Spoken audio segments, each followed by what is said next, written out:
नमस्कार दोस्तों, आपका स्वागत है योगेश महाजन लीगल चैनल पर। योगेश महाजन लीगल चैनल पर हम आपको प्रस्तुत करेंगे नवीनतम सुप्रीम कोर्ट के फैसलों और विभिन्न अन्य न्यायालयों के फैसलों पर और विधि ज्ञान को प्रसारित करने का प्रयास करेंगे। इस चैनल पर हम न्यायिक फैसलों के महत्व को समझाने और विधि समझौतों की युक्तियों को समझाने का प्रयास करते हैं। हमारा मकसद है कानून और न्याय के क्षेत्र में ज्ञान को आपके पास पहुंचाना, तो कृपया हमारे चैनल को सब्सक्राइब करें, घंटी आइकन दबाएं, वीडियो को लाइक और शेयर करें। दोस्तों, माननीय सुप्रीम कोर्ट ने 19 अक्टूबर 2023 को एक जजमेंट है वो प्रोनाउंस की है, जो कि रिपोर्टेबल जजमेंट है, जो कि क्रिमिनल अपील नंबर ऑफ 2023, जो कि special leave petition criminal 12216 of 2022 से ये अराइजेस हुई है। ये 2022 में स्पेशल लीव पिटीशन क्रिमिनल थी, जो कि फाइल की गई थी, और इसमें appellants versus state of Karnataka and another, ये रिस्पोंडेंट्स इनको बनाया गया है। ये जजमेंट थी, और ये एक जजमेंट में जो अपीलेंट्स हैं वो जो हस्बैंड हैं उनके पेरेंट्स हैं, और हस्बैंड ने यहाँ पर अपील जो है वो फाइल नहीं की थी, बल्कि जो पेरेंट्स थे, हस्बैंड के पेरेंट्स हैं, उन्होंने यहाँ पर अपील फाइल की थी, और जो हाई कोर्ट की जजमेंट के अगेंस्ट में यहाँ पर स्पेशल पिटीशन फाइल की गई थी। और हाई कोर्ट ने, जो माननीय हाई कोर्ट ने जो ट्रायल कोर्ट है उसकी जजमेंट को कंफर्म कर दिया था, और यहाँ पर जो कन्विक्शन थी वो 304B, जो कि punishment for the dowry death है, और 498A, जो कि cruelty cause to the married women, और 34 इंडियन पिनल कोड, जिसको कॉमन इंटेंशन कहते हैं, इन इंग्रेडिएंट्स में, मतलब इन सेक्शंस में जो सजा है वो कंफर्म कर दी गई थी। और फाइनली यहाँ पर माननीय सुप्रीम कोर्ट में आए थे, अपनी अपील डाली थी। माननीय सुप्रीम कोर्ट ने यहाँ पर 304B में और इनको एक्विटल कर दिया था, और 304B में बताया कि यहाँ पर कोई प्रॉक्सिमेट जो कॉज जो होता है, जो प्रॉक्सिमेट लिंक होता है डाउरी डिमांड का और जो सुसाइड की जाती है, तो उसमें प्रॉक्सिमेट लिंक था वो मिसिंग था। लेकिन 306 के अंदर, जो कि अबेटमेंट टू कॉज सुसाइड है, उसमें एक चार्ज लगा के उनको कन्विक्शन कर दी थी, और क्योंकि 306 इंडियन पिनल कोड है वो इस चार्ज है वो नीचे की जो सेशन कोर्ट और हाई कोर्ट में चार्ज नहीं लगाया गया था, लेकिन यहाँ पर CRPC के जो प्रोविजंस के अकॉर्डिंगली माननीय सुप्रीम कोर्ट ने कहा कि अपीलेट कोर्ट और रिवीजन कोर्ट के पास पावर होती है, अगर कोई चार्ज ना लगाया गया हो तो उसको वो लगा सकती है। और क्योंकि इसमें आगे क्या क्या माननीय सुप्रीम कोर्ट ने किस तरीके से एनालिसिस किया, आइए हम इसके जजमेंट के कंटेंट्स को सीरियल अकॉर्डिंगली हम देखते हैं कि किस तरह से उनको जो है रिलीफ दिया गया, और किस तरह से जो अपील थी जो कि पार्शियली अलाउ की गई थी, उसको आइए हम इसके कंटेंट्स को समझने की कोशिश करते हैं। तो ये एक जजमेंट थी जो कि हाई कोर्ट की जो जजमेंट थी वो 20 जुलाई 2022 को Karnataka high court of Karnataka ने जो जजमेंट है वो प्रोनाउंस की थी, जिसमें क्रिमिनल अपील थी वो खारिज कर दी थी। क्रिमिनल अपील 2012 में डाली गई थी। देखिए, तो 2012 में क्रिमिनल अपील थी, उसको जजमेंट जो आई थी 2022 में आई थी। लगभग 10 साल के बाद जो है हाई कोर्ट ने जजमेंट थी वो प्रोनाउंस की थी। माननीय सुप्रीम कोर्ट में 2022 में फाइल की गई थी, और 2023 में ही ये इसका वर्डिक्ट आ गया था जजमेंट का। तो अब हाई कोर्ट ने जो है जजमेंट को कंफर्म कर दिया था, और जो सेंटेंस दी गई थी, जो सजा सुनाई गई थी सेशन जज द्वारा, उसको कंफर्म कर दिया था। और सजा जो सुनाई गई थी वो 14 सितंबर 2012 में सुनाई गई थी। सेक्शंस थे 498A, जैसे कि बताया गया है, पनिशमेंट कॉज जो cruelty cause to the married woman, जिसमें सजा 3 साल तक की होती है। 304B, जो कि डाउरी डेथ से रिलेटेड होता है। डाउरी डेथ से अगर किसी भी महिला की, शादीशुदा महिला की जो डेथ है 7 साल के अंदर हो जाए, तो अगर ये बताया जाए कि डाउरी के समय, डेथ के समय उनसे डाउरी की डिमांड की गई थी, तो ये इन परिस्थितियों में उसको 304B कहा जाता है। और section 334B means common intention, मतलब 3-4 लोग हों, उनकी जो एक मंशा एक ही हो, तो कॉमन इंटेंशन का चार्जेस होता है। सब लोगों को इक्विटेबल, सब अक्यूज्ड को इक्विटेबल ट्रीट किया जाता है, चाहे एक्ट एक नहीं क्यों ना किया हो। सेक्शन 3 और 4 जो है डाउरी प्रोहिबिशन एक्ट है,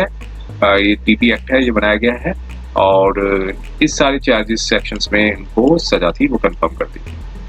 अब फैक्चुअल बैकग्राउंड के बारे में बताया कि केस के जो फैक्ट्स क्या थे वो बताया गया कि जो कंप्लेनेंट है उनकी जो डॉटर, थर्ड डॉटर थी, उनकी जो शादी है, जो मैरिज है, वो सेकंड रिस्पोंडेंट के साथ हुई थी, जो कि अक्यूज नंबर 1 है, लेकिन सेकंड यहाँ पर रिस्पोंडेंट नंबर 2 बनाया गया उनको। उन्होंने अपील नहीं डाली, तो इसलिए इनको अक्यूज नंबर 1 थे, लेकिन स्पेशली पिटीशन में सेकंड रिस्पोंडेंट के तौर पे गिना गया है। 16 मई 2010 को शादी हुई थी और कंप्लेंट लॉन्च की थी लड़की के फादर ने, फादर ऑफ डिसीज ने जो है जो कंप्लेंट लॉन्च की थी कि 20 दिसंबर 2010 को एक डॉवरी 31,000 की डॉवरी दी गई थी, 1.5 तोला सोना दिया गया था शादी के समय, और एक 50,000 एडिशनल डॉवरी दी थी और गोल्ड भी मांगा गया था शादी के 2 महीने के बाद। साथ में ये कहा गया कि अक्यूज नंबर 1 और उनके जो पेरेंट्स, जो यहाँ पर जो अपीलेंट्स बनाए गए वो उनके पेरेंट्स हैं, उन्होंने फिजिकल और मेंटल टॉर्चर किया था उनकी डॉटर को, और जो कि टॉर्चर बेयर नहीं कर पाई, इसलिए उन्होंने सेल्फ इमोलेट मीन्स अपने आप को केरोसिन और डाल के आग लगा दी। और डेथ डिक्लेरेशन था 20 दिसंबर 2010 को रिकॉर्ड किया गया और डेथ थी वो 24 दिसंबर 2010 को ही थी। बर्न्स इंजरी हुई थी,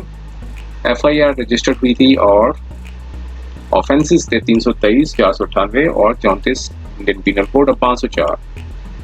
और सेक्शन 333 FODP एक्ट के लगाए गए थे, लेकिन जब डेथ हुई थी तो 304 भी ऐड कर दिया गया था। और इन्वेस्टिगेशन कंप्लीट होने के बाद चार्जशीट फाइल की गई थी सेशन जज की कोर्ट में, और जिसमें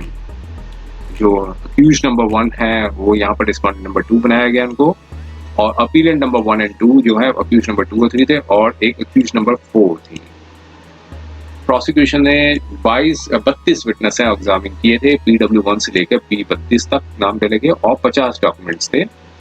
जिनको एग्जिबिट P1 से लेकर P50 बनाया गया, और 3 मटेरियल ऑब्जेक्ट्स थे MO1 से लेकर MO3।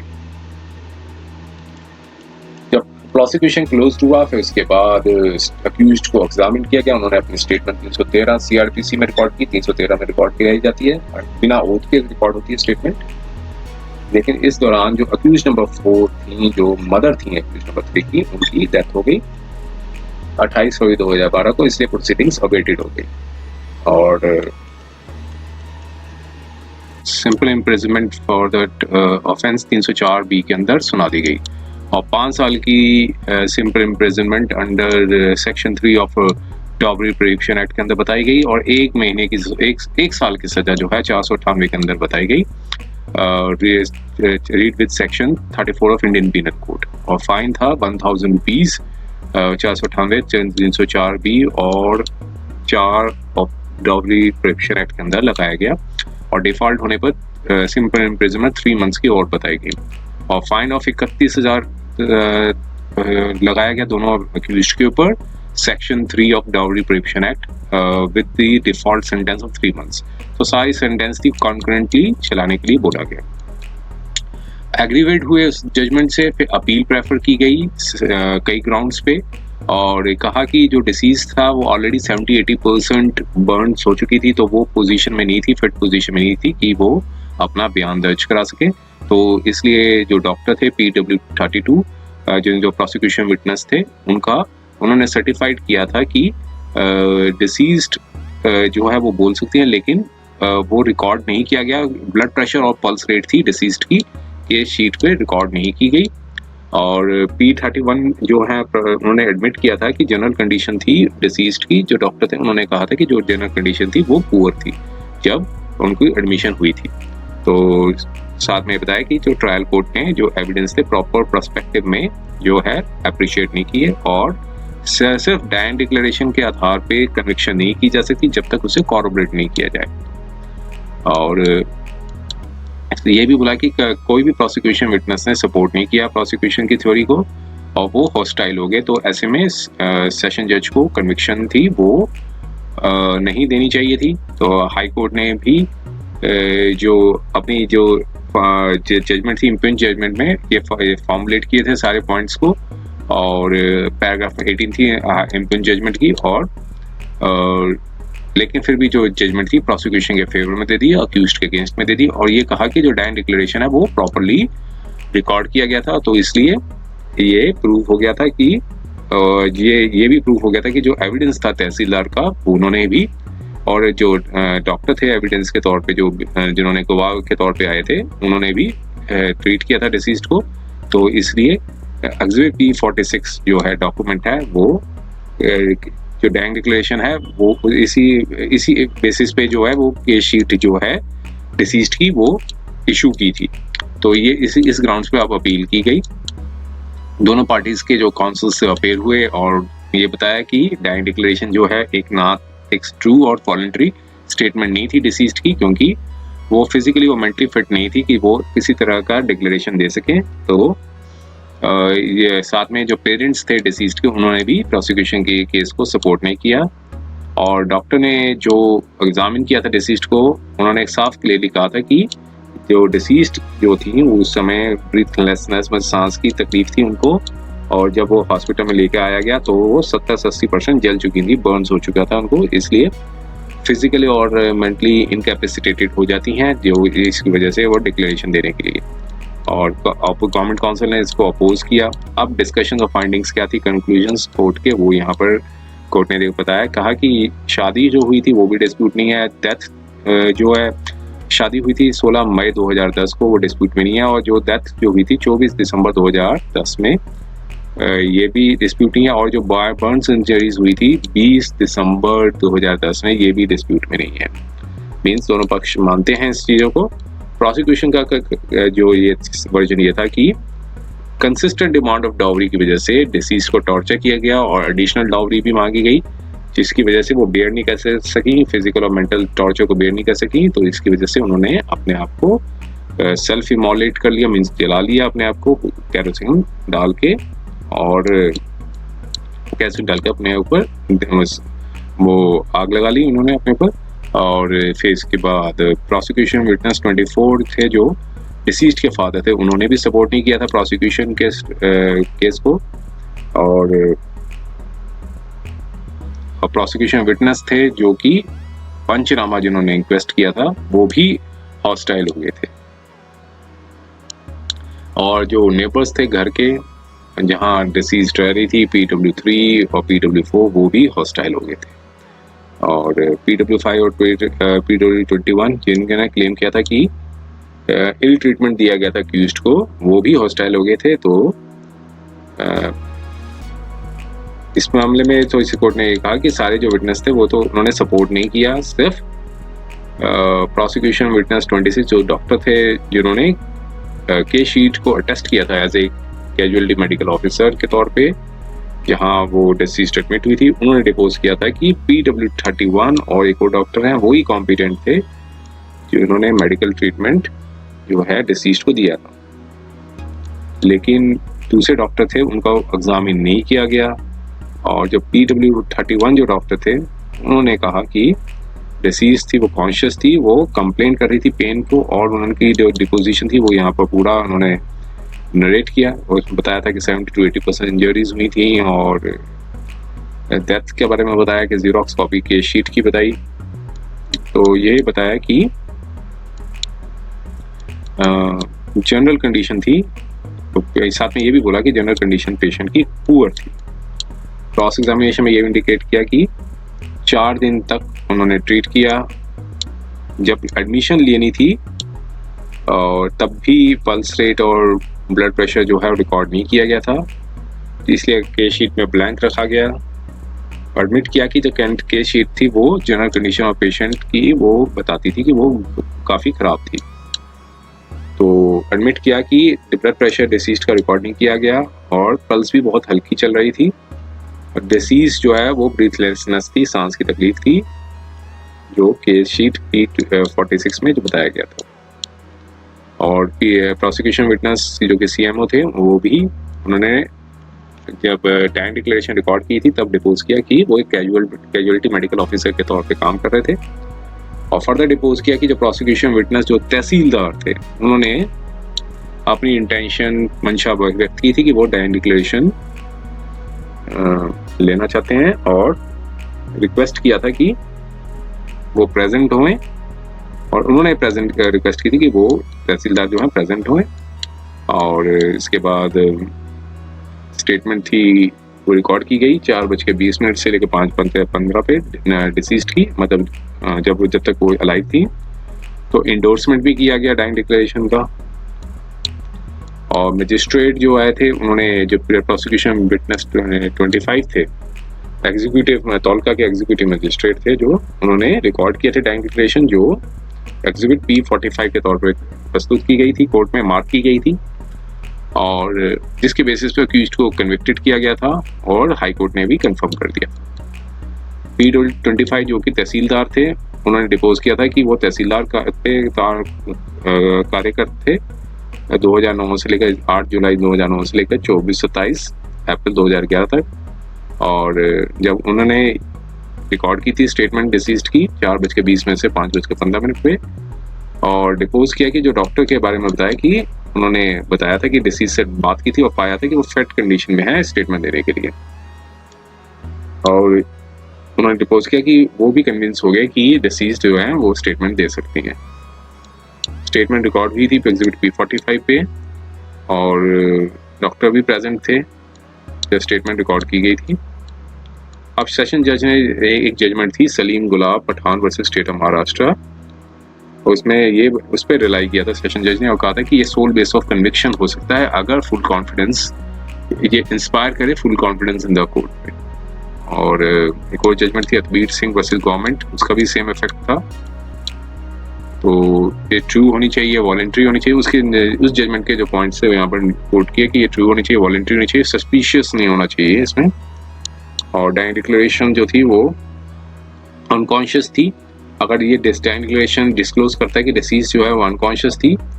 तो कन्विक्शन ऐसे केसेस पे सस्टेन नहीं किया जा सकता। माइन्यूट डिटेल्स को इग्नोर किया जा सकता है, लेकिन अगर पूरा अक्यूज्ड के ऊपर पूरा आ रहा होगा तो फिर उसमें फिर साथ में बताया प्लेन रीडिंग थी डाइंग डिक्लेरेशन की P45 पे, जो कि रिकॉर्ड की थी P25 में। उसमें इंडिकेट किया था कि उन्होंने सेल्फ इमोलेट किया था डिसीज्ड की, वो टॉर्चर जो है वो नहीं बेयर कर सकती थी, तो इसलिए वो टॉर्चर को नहीं सहन कर पाई, इसलिए उन्होंने सेल्फ इमोलेट कर लिया जो खेतों में एग्रीकल्चर लैंड में कर दिया। तो फिजिकल इंजरी सफ़र हुई थी बर्न इंजरी से, तो ये नहीं बनता कि वो उनको डिसएंटाइटल नहीं किया जा सकता इस तरह की स्टेटमेंट देने से। लेकिन अगर वो स्टेटमेंट कॉन्शियसली दी गई है, उसके कॉन्सिक्वेंसेस पता हैं, तो ऐसी स्टेटमेंट को ब्रश असाइड मीन्स दरकिनारा नहीं किया जा सकता है, और सिर्फ इस ग्राउंड पे कि वो 70 से 80% उनकी जल चुकी हैं, जब मतलब बर्न्स हो चुके हैं उनको। और इसलिए यहाँ ऐसे में जो अपीरेंट्स के जो काउंसिल की जो कंटेंशंस थी उसको एक्सेप्ट नहीं किया उन्होंने। तो ऐसे में कोर्ट ने कहा कि जो डाइंग डिक्लेरेशन थी जस्ट एंड प्रॉपर थी सिमिलर सर्कमस्टांसेस पे। तो ऐसे में कोई दूसरी जजमेंट से उसको भी कोर्ट किया उन पर कोर्ट ने। अब यहाँ पर डाइंग डिक्लेरेशन की वो फिट थी, ये तो प्रूफ हो गया कि वो जो डिसीज थी वो फिट थी डाइंग डिक्लेरेशन देने के लिए। अब यहाँ पर कोर्ट ने अगला एंगल से देखा कि क्या ये इसमें प्रॉक्सिमिटी बनती है कि नहीं बनती, तो इसके ऊपर भी उन्होंने कोर्ट ने देखा कि 304B के इंग्रेडिएंट्स क्या कहते हैं। 304B इंडियन पिनल कोड के इंग्रेडिएंट्स को कोर्ट ने एनालाइज किया कि पहले जो इंग्रेडिएंट ये कहते हैं कि ऐसे में 304B तब अट्रैक्ट होता है कि जब बर्न्स, जब बॉडली इंजरी हुई हो तो वो नॉर्मल सर्कमस्टांसेस में नहीं हुई हो और 7 साल के अंदर हुई हो, और उसके बेसिस पे उनको हरासमेंट हुई हो, और हरासमेंट जो है वो डाउरी से कनेक्शन में हो, और हरासमेंट जो है वो बिफोर द डेथ से पहले हुई हो। अब एक जजमेंट आई थी Bansilal versus state of Haryana की, और उसमें प्रोविजन था 304B का। उसमें ये बताया था कि ये प्रोसिक्यूशन को ये एस्टेब्लिश करना होता है soon before her death she was subjected to the cruelty and harassment in connection with the demand of dowry. तो एसेंशियल इंग्रेडिएंट यही बताया कि सून बिफोर हर डेथ का मतलब ये नहीं कि ये चीज हो, इसमें बताया था कि ये प्रॉक्सिमेट कनेक्शन होना बहुत जरूरी है कि डिमांड ऑफ डाउरी और एक्ट ऑफ क्रूरल्टी। तो इसमें जब तक इसमें प्रॉक्सिमेट कनेक्शन नहीं होगा तो ये इंग्रेडिएंट नहीं बनता है। और 300 जो Sher Singh alias Pratapa versus state of Haryana, तो इसमें बताया था section 113B Indian evidence act का और सेक्शन 304B जो इंट्रोड्यूस किए गए थे तो यहाँ पर पार्लियामेंट ने इंटेंशनली वर्ड्स किया था डीम्ड। जो वर्ड डीम्ड जो 304B का वो बताया था कि ये प्रोविजन डिस्टिंग्विश होगा फ्रॉम अदर्स के साथ। तो यहाँ पर जो डीम्ड का वर्ड्स को ये बताया कि थी, और ये वही सारे इंग्रेडिएंट्स है उसी को कोट किया। तो यहाँ पर बताया कि जो पेरेंट्स थे डिसीज्ड के, और उन्होंने अपनी स्टेटमेंट रिकॉर्ड की थी आईओ की डिमांड की थी डाउरी पे, लेकिन वो रिट्रैक्ट कर दिया उन्होंने, और वो विटनेस बॉक्स में अपेयर हुए थे तो वो हॉस्टाइल हो गए, सपोर्ट नहीं किया इसमें केस को। तो कोर्ट ने अराइव जो कंक्लूजन में तो आ चुकी हैं कि डाइन डिक्लेरेशन थी वो एग्जिबिट P45 था, वो जेन्युइन थी, और जब डिक्लेरेशन जब प्रिस्यू की गई तो ये सजेस्ट नहीं होता है कहीं से भी कि ये अप्रॉक्सीमेट नेक्सस था in act of the committing suicide on the count of preceding demand of dowry. तो मींस नेक्सस जो है वो नहीं बन रहा है, डेथ हुई है, एक्सेप्टेबल है, लेकिन डाउरी के साथ जो उसको डेथ को लिंक करना जो अप्रॉक्सीमेट नेक्सस था वो नहीं बन रहा है। और बट क्योंकि डिमांड ऑफ डाउरी जो थी और पर्टिकुलर डेट की थी, जो और किसी पर्टिकुलर डेट में जिससे ट्रिगर्ड हो गई हो डिसीज्ड की वो सुसाइड करें, ऐसा जो अप्रॉक्सीमेट लिंक था वो अवेलेबल नहीं था इन द फैक्ट्स और सर्कमस्टांसेस के बेसिस पे, कि सिर्फ इतना ही बताया था कि बस हरास करते थे, लेकिन इसका बीच में जो लिंक था अप्रॉक्सीमेट लिंक वो एब्सेंट था। तो जो अब यहाँ पर बताया कि अक्यूज पर्सन्स को कन्विक्शन की गई 498, 304B और 304 डाउरी प्रिवेंशन एक्ट में। सेक्शन 498 3 साल तक की सजा सुनाता है, और एक्सप्लेनेशन इसका 2 पार्ट्स में होता है। पहला कि वुमेन को सब्जेक्ट करना किसी फॉर्म तरीके से क्रूल्टी के देना, और सेकंड पार्ट जो क्लॉज बी था कि जो क्रूल्टी जो इनकम्पास करती है harassment of women with the view कि इसको प्रेशराइज करना या फिर किसी पर्सन को जो कि रिलेटेड है कि अनलॉफुल डिमांड ऑफ प्रॉपर्टी हो या अवेलेबल सिक्योरिटी हो, अगर वो ना दे पाए तो उसकी वजह से उनको हरासमेंट दी जाए। दिनेश सेठ versus government state of NCT of Delhi का केस था। तो यहाँ पर बताया कि दोनों का जो सेक्शंस है 304B और 498 का, दोनों का जो स्कोप है और विड्थ है वो डिफरेंट है। 304B जो है कॉज ऑफ डेथ जो होती है वो क्रूल्टी की वजह से, जिसकी 7 साल की ऑफ मैरिज के अंदर हुई, और 498 का जो एक वाइडर स्पेक्ट्रम है वो सारे केसेस कवर करता है जिसमें वाइफ को क्रूल्टी की गई हो बाय हस्बैंड और रिलेटिव ऑफ द हस्बैंड। और इस तरह से फिर इसके जो प्रोविजंस देखने के बाद यहाँ पर बताया कि जो 304B यहाँ पर इम्प्रॉपर है, क्योंकि प्रोसिक्यूशन जो है वो एस्टेब्लिश नहीं कर सका कि डेथ जो हुई थी सून बिफोर हर डेथ उसको किसी प्रकार की यातना या क्रूरल्टी की गई हो। तो ऐसे में सून बिफोर द डेथ जो वर्ड है जो है वो सेटिस्फाइड नहीं हो पाया, तो इसलिए जो अप्रॉक्सीमेट लिंक था वो एब्सेंट था, इसलिए 304B से उनका जो इंग्रेडिएंट्स है वो नहीं सेटिस्फाई हो पा रहे थे। 498 का बताया था कि जो ये फिर कोर्ट ने एक जजमेंट आई थी दिनेश सेठ की, वही उसी सुपरा जो ऊपर बताया डिस्कस किया था उसमें बताया था कि 498 का जो केस था जो सेक्शन था वो इंसर्ट किया गया था 1983 में, और इसमें हस्बैंड और रिलेटिव्स ऑफ हस्बैंड जो भी क्रूरल्टी करेंगे वुमेन को तो उनको पनिशमेंट का प्रावधान बताया था, जिसमें 3 साल तक की सजा थी। और क्रूरल्टी का जो मतलब बताया गया था कि विलफुल कंडक्ट, इस तरह का कंडक्ट जो कि जिसकी वजह से वुमेन को ड्राइव किया जाए, सुसाइड के लिए मजबूर किया जाए, या फिर इंजरी हो या डेव इंजरी हो, और हरासमेंट इस तरह की वुमेन को दी जाए जिससे उनको कंपेल किया जाए कि unlawful demand of dowry as a property, जिसकी वजह से फेलियर ना करने की वजह से, डिमांड ना देने की वजह से उनको ऐसा कदम उठाना पड़े। और 3 साल के बाद कोर्ट ने कहा कि 498 जब इंसर्ट हुआ था तो 304B भी इंसर्ट कर दिया था पार्लियामेंट ने 1986 में, क्योंकि अगर इसमें जो डाउरी डेथ थी वो 7 साल ऑफ मैरिज के अंदर होती है। तो और इस सारे इंग्रेडिएंट्स को यहाँ पर कोर्ट ने एनालाइज किया। अब यहाँ पर जो दोनों के इंग्रेडिएंट्स को कंपैरिजन करने के बाद कोर्ट ने पाया कि जो 498 का स्कोप जो है काफ़ी ज़्यादा वाइडर है, और जो कन्विक्शन पास की गई थी सेशन कोर्ट और अफर्म की थी हाई कोर्ट द्वारा, और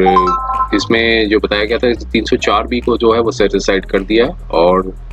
अक्यूज जो थे उनको एक्विटेड कर दिया जाता है अंडर सेक्शन 304B के अंदर। लेकिन 498 के अंदर वो सारे केसेस कवर होते हैं जिसमें वाइफ को क्रूरल्टी की जाती है हस्बैंड या रिलेटिव्स ऑफ हस्बैंड द्वारा, जिससे डेथ हो जाए by the way of suicide, और या फिर किसी प्रकार की ग्रेव इंजरी हुई हो। तो डैम डिक्लेरेशन जो एग्जिबिट P45 है वो भी कोर्ट ने एक्सेप्ट कर लिया है, और ये इसमें बताया कि जो कंटेंट्स थे वो साफ बताते हैं कि वो उस जो जिस प्रकार का टॉर्चर दिया जा रहा था वो उसको स्टैंड नहीं कर सकी, और उसी की वजह से उनको ऐसा कि कदम उठाना पड़ा। तो इस आधार पे जो है ये सफिशिएंट है जिससे अक्यूज्ड को कन्विक्ट किया जाता है 498 के अंदर। और अब एक क्वेश्चन एक और उठाया माननीय कोर्ट ने कि जो अक्यूज्ड को क्या हत्या के जो आत्महत्या के प्रयास के लिए जो आत्महत्या के लिए उकसाने का एक कानून बना हुआ 306 इंडियन पीनल कोड, जिसे कहते हैं abetment to commit suicide, means किसी को प्रेरित करना 306 भी, तो क्या इसमें अक्यूज को 306 इंडियन पीनल कोड के अंदर भी पनिश किया जा सकता है? तो ऐसी सिचुएशन कोर्ट ने कहा कि ऐसी एक सेम सिचुएशन हो रही थी इस कोर्ट के समक्ष। Dalbir Singh versus state of UP 2004 का केस था, जिसमें 306 का जो चार्ज था वो फ्रेम नहीं किया गया था नीचे की जो ट्रायल कोर्ट और सेशन कोर्ट में, मींस हाई कोर्ट में, लेकिन उसके बाद भी 300 जो चार्जेस फ्रेम हुए थे 302 जो हत्या की जो सजा होती है 302, 498, 304 भी, तो सेम केस ऐसा ही हुआ था, लेकिन पनिशेबल जो किया गया था 498 और 304 बी के अंदर पनिशेबल किया गया था। तो ऐसे में इस कोर्ट ने आंसर अफर्मेटिव में दिया था, जिसमें दलबीर सिंह का केस था, और उसमें कोर्ट ने 464 सीआरपीसी का जो प्रोविजन है वो इन्वोक किया था। एक 464 सीआरपीसी का प्रोविजन होता है, तो वहाँ पर उस प्रोविजन में ये होता है कि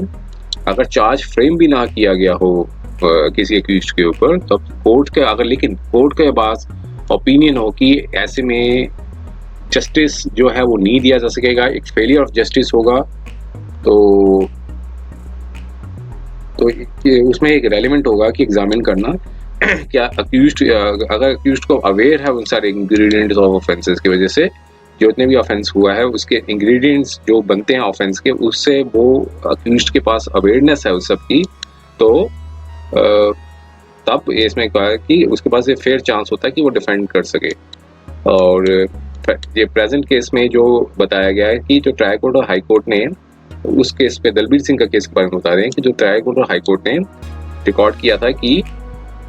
अक्यूज्ड ने डिमांड की थी dowry after the marriage, immediate soon after the marriage. तो फादर इन लॉ ने लेकिन कलर टीवी भी दिया था, स्कूटर भी दिया था, मनी परचेजिंग के लिए फ्लैट भी दिया था, लेकिन उससे सेटिस्फाइड नहीं हुए थे। उसके बाद भी वो कंटिन्यूस हरास करते रहे और टॉन्ट करते रहे कि जो सामान दिया गया वो पुअर क्वालिटी का दिया गया है और वो स्टैंडर्ड के हिसाब से नहीं है, और वाइफ को और 7 ईयर चाइल्ड को भी असॉल्ट किया कई सिचुएशंस में, और उसकी वजह से जो है डिसीजन ने एक एक्सट्रीम स्टेप लिया था। लेकिन इंग्रेडिएंट्स जो थे ऑफेंस ऑफ 306 के वो एस्टेब्लिश्ड किए थे प्रोसिक्यूशन में, और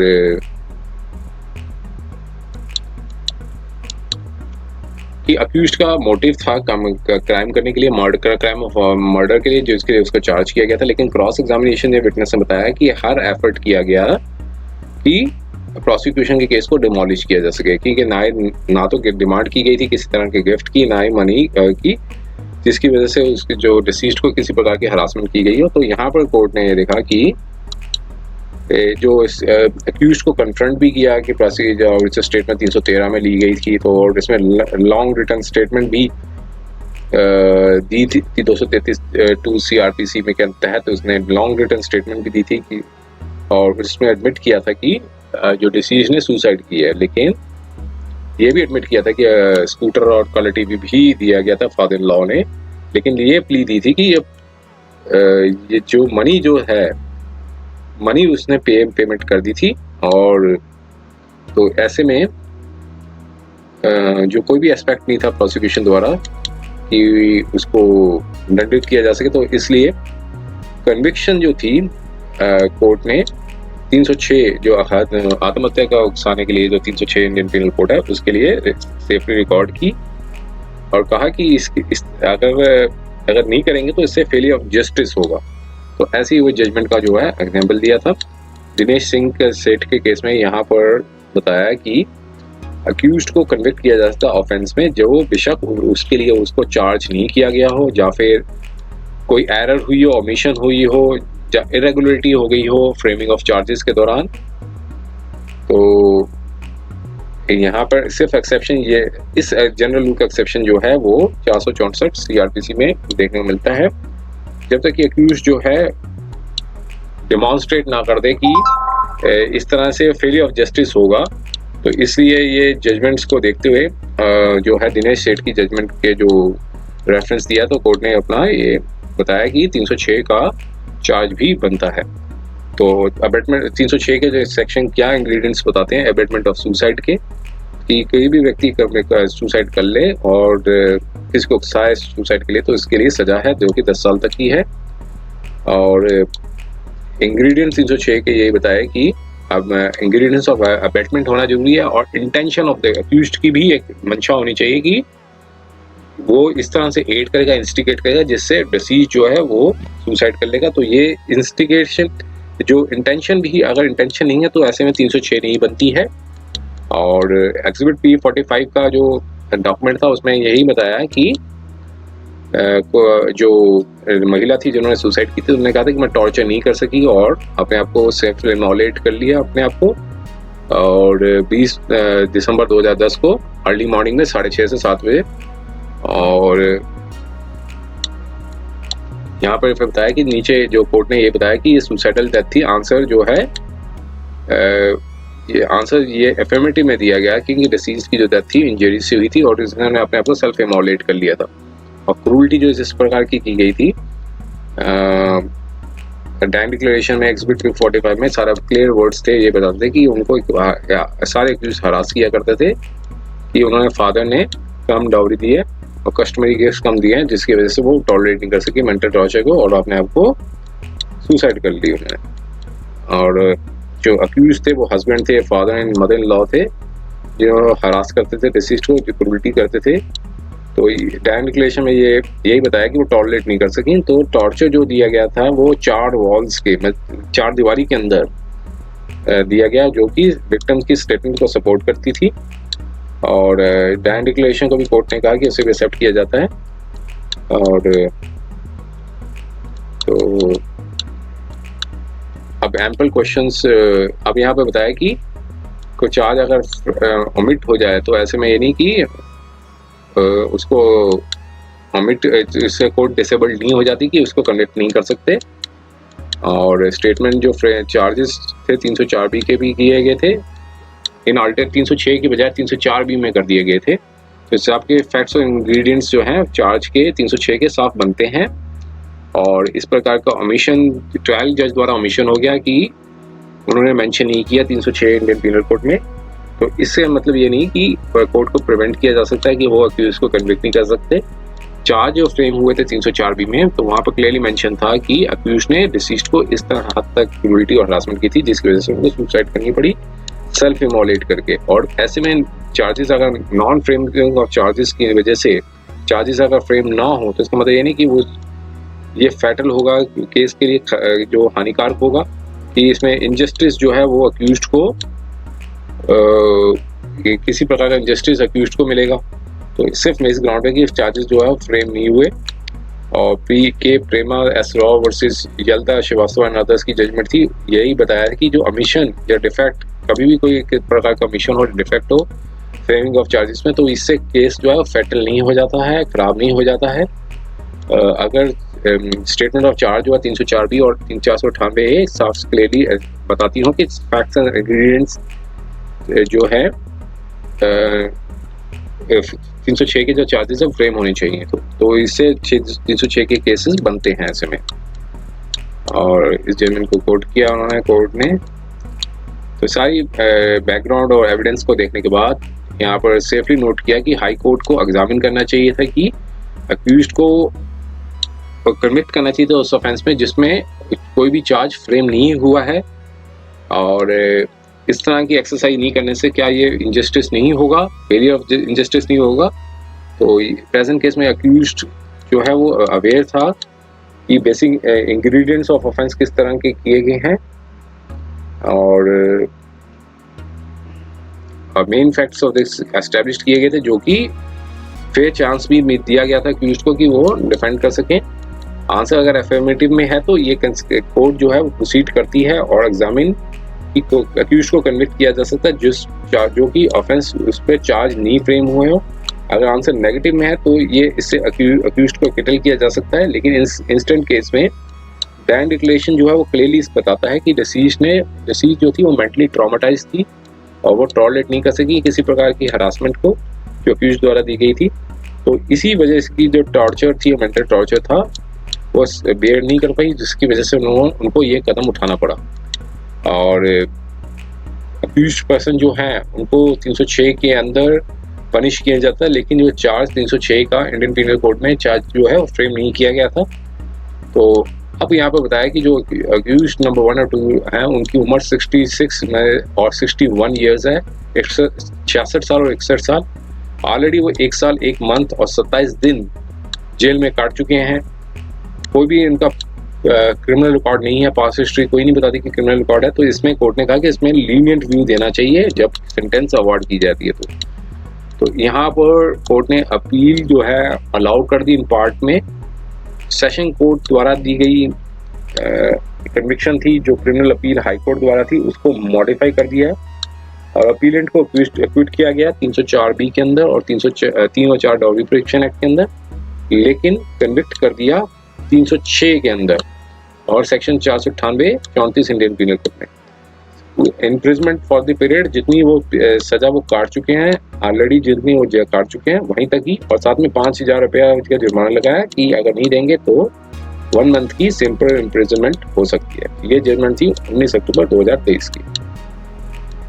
उम्मीद है कि यह वीडियो आपको पसंद आया होगा। अगर आपने अभी तक हमारे चैनल को सब्सक्राइब नहीं किया है तो कृपया इसे सब्सक्राइब कर ले और बेल आइकन दबाकर नोटिफिकेशन प्राप्त करें ताकि आप हमारे नए वीडियो से अपडेट रह सकें। अगर आपको यह वीडियो पसंद आया हो तो कृपया लाइक करें और अपने दोस्तों के साथ शेयर करें। हमारे चैनल पर आपको न्यायिक मुद्दों, कानूनी सलाह और कानूनी अपडेट्स के बारे में नवाचारिक और महत्वपूर्ण जानकारी मिलेगी। हमारे साथ बने रहें, क्योंकि योगेश महाजन लीगल आपके कानूनी सवालों का सहायक है।